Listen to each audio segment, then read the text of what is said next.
Notre prochaine invitée, c'est une auteure, mais vous allez comprendre que ce n'est pas une auteure comme les autres qu'on a reçues. C'est une auteure qui a un livre qui est un peu spécial. Madame Louise Allais, bonjour. Bonjour, M. Montminy.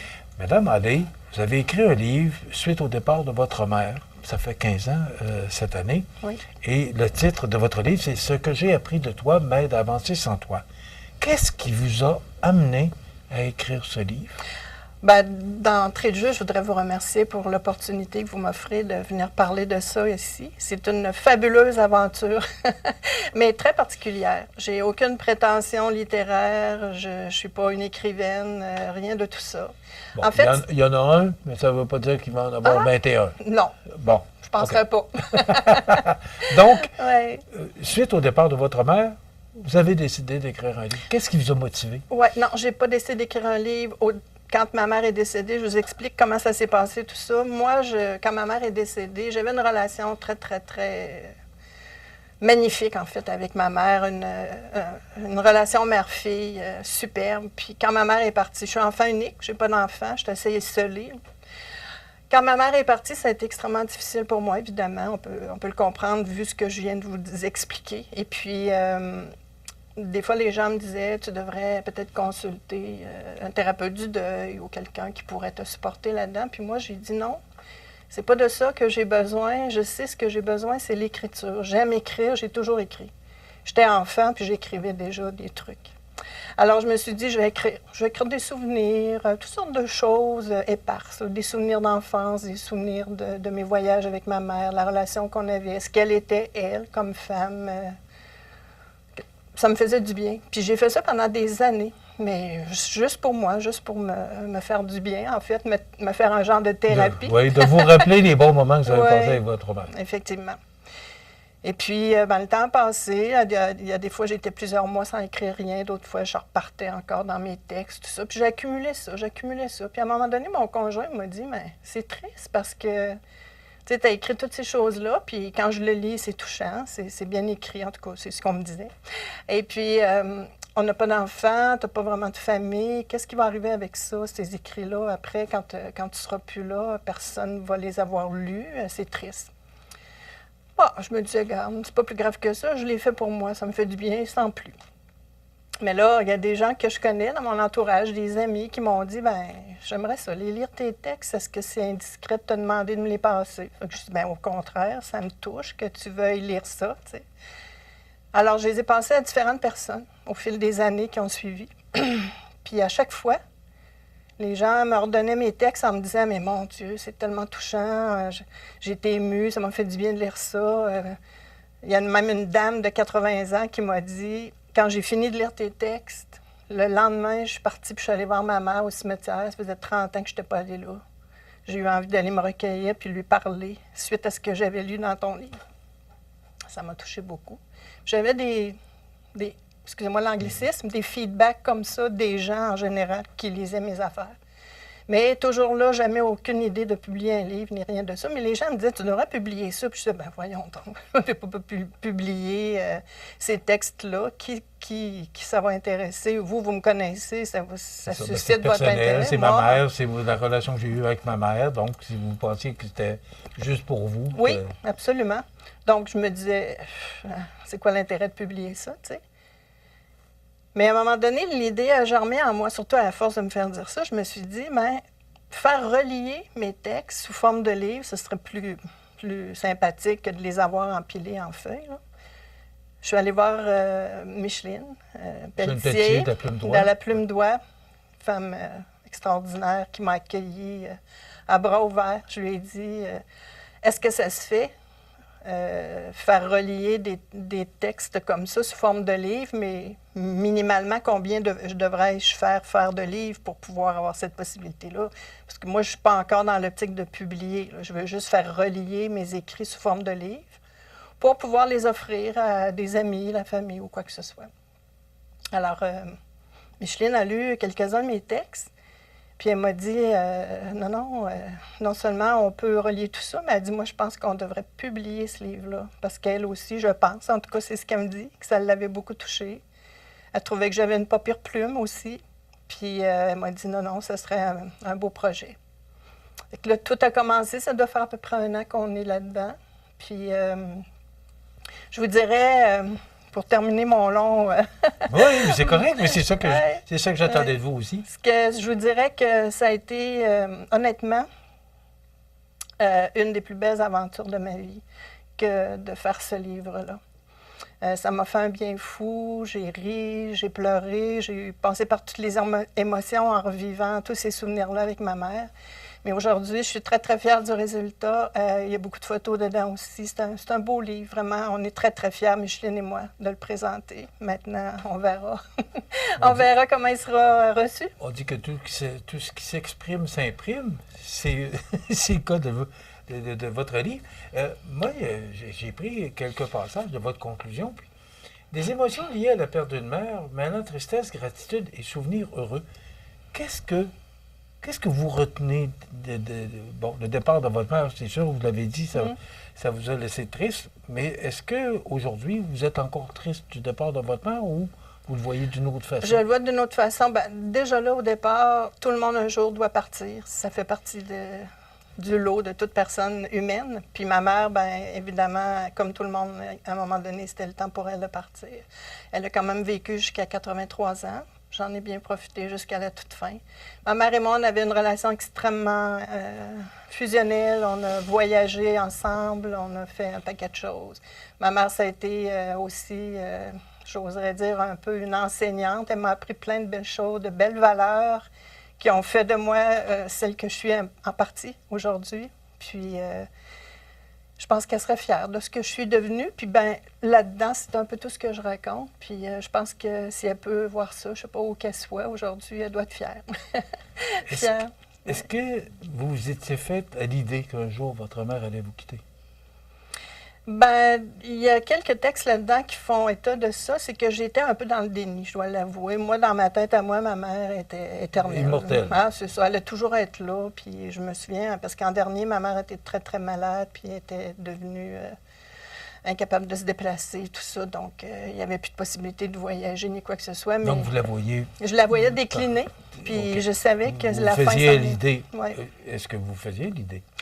Je me faisais à l'idée, mais en même temps, comme je vous dis, j'étais un peu dans le déni parce que je me faisais à l'idée, je savais que ça allait arriver, mais à quelque part en dedans de moi, je pense que j'ai mis ça un peu en sourdine en me disant, en attendant, là, moi, je vais trouver des solutions. On va trouver des solutions à ces problèmes. Puis je vais consulter des médecins, puis on va faire encore un bon bout ensemble. Mais un jour, ma mère est décédée sous mes yeux.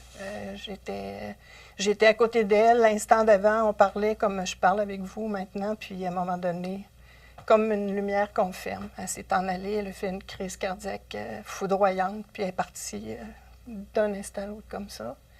C'est violent à vivre, mais en même temps, comme je l'ai dit à l'arrière du livre, c'était son souhait, elle, qu'on se quitte sans qu'elle s'en aperçoive, parce qu'elle voyait venir seule aussi avec chagrin.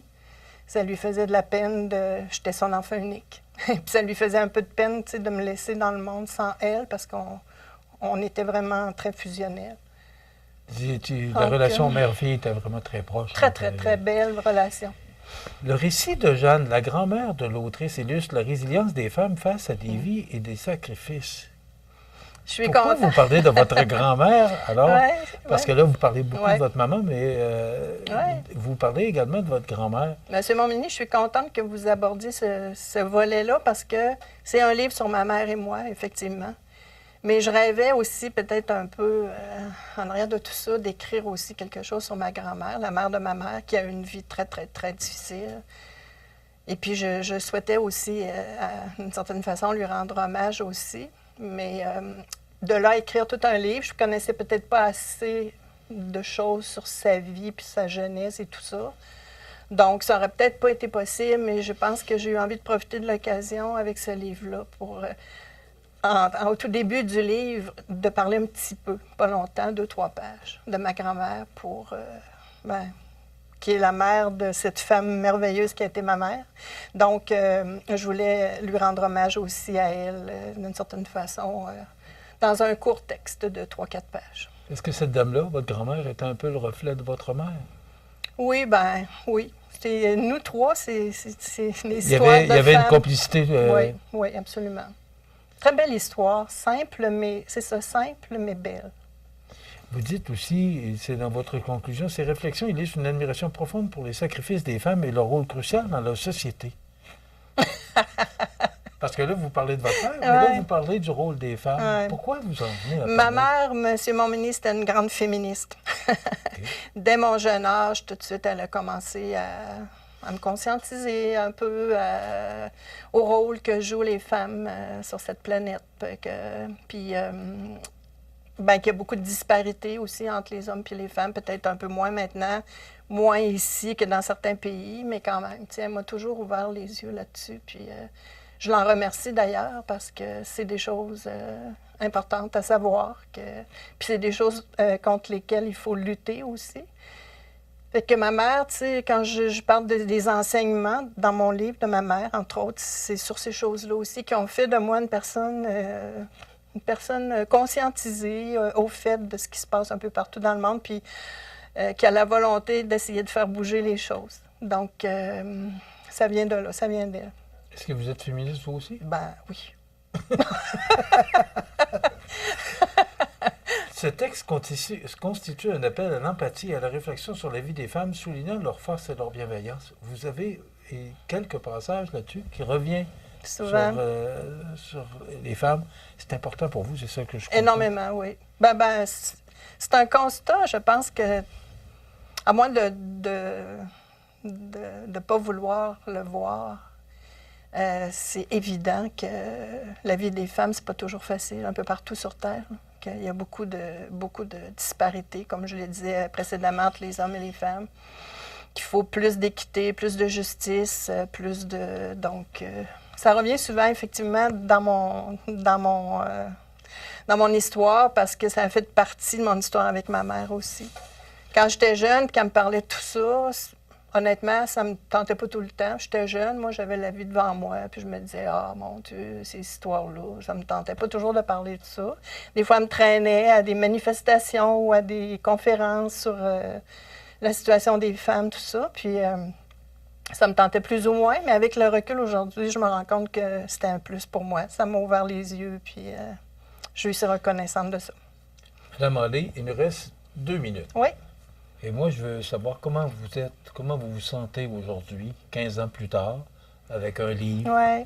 Est-ce que l'acceptation du départ de votre mère est faite? Est-ce que vous acceptez son départ? Absolument. Et comment vous vivez ça? Comment vous voyez l'avenir? Oui. Bien, écoutez, le fait d'avoir écrit ça, ça a été extrêmement salutaire pour moi, ça, c'est certain. Ça a été ma thérapie, entre guillemets, disons-le comme ça. Pour accepter Pour accepter l'absence, oui, c'est ça. Tout est correct aujourd'hui, le temps a passé, elle est toujours là avec moi, elle me suit partout, je l'ai à l'intérieur de moi, mais je suis en paix avec tout ça. Puis je sais que c'est la vie, un jour les gens quittent, un jour ça va être mon tour, c'est comme ça la vie, puis je suis en paix avec ça aujourd'hui. Ça vous a pris combien de temps? C'est en travaillant sur ces textes-là, puis en échangeant avec elle, entre guillemets, quand j'écrivais tout ça. Moi, j'ai écrit tout ça au bord du grand fleuve Saint-Laurent. J'habite à Berthier. Là. Il y a un coin spécial où j'aime bien même aller de temps en temps pour écrire. Tout ça, c'est là que j'ai fait ça. Oui, je suis en paix maintenant, tout est beau, c'est accepté, c'est derrière moi, puis je suis toujours en communion avec elle, elle est toujours là, elle m'habite, elle est en moi pour toujours, c'est ma mère, puis c'est comme ça. Puis ce que je souhaite, c'est de partager avec les gens ce qu'a été notre vie, elle et moi, puis peut-être donner envie à certaines personnes d'écrire si eux aussi ont un deuil difficile. L'écriture aide beaucoup. Je peux en témoigner parce que je l'ai vécu. Et puis, ça fait du bien. Madame Hallé, on peut retrouver ce livre-là chez Jean Coutu. D'ailleurs, c'est Jean Thibault, le propriétaire de Jean Coutu, qui vous a dit de communiquer avec nous. Oui. Puis merci à Jean, parce que je suis content de vous avoir rencontré. Puis je suis content d'avoir raconté cette histoire-là aux gens qui nous regardent. Je suis très reconnaissante de m'avoir accueilli. Je vous remercie infiniment. Il va être chez Jean Coutu, mais peut-être aussi en librairie Livre en Tête. C'était la prochaine question. Oui, excusez-moi. Librairie Livre en Tête aussi. Ou sinon, on peut communiquer avec moi par mon adresse courriel. Donc, c'est les éditions Plume d'Oie. Oui. Avec Micheline Pelletier. Merci, Micheline. Merci à vous. Oui. Puis je vous souhaite comment je pourrais dire, une belle vie. Oui. Puis je vous souhaite d'être sereine dans tout ça. Puis bravo. Je vous félicite pour ce que vous avez fait rapidement. Oui, je veux juste dire aux gens, dites aux gens que vous les aimez après. Ne pas avoir de regrets, c'est vraiment un plus pour pouvoir cheminer quand les gens sont partis. Merci beaucoup. Madame Louise Merci. Allais, qui est auteure du livre « Ce que j'ai appris de toi m'aide à avancer sans toi ». Donc, c'est aux éditions Plume Doigt et vous pouvez vous en procurer chez Jean Coutu ou encore Librairie des Vertec. Merci, madame. Merci beaucoup, M. Montminy. Voilà, ça complète.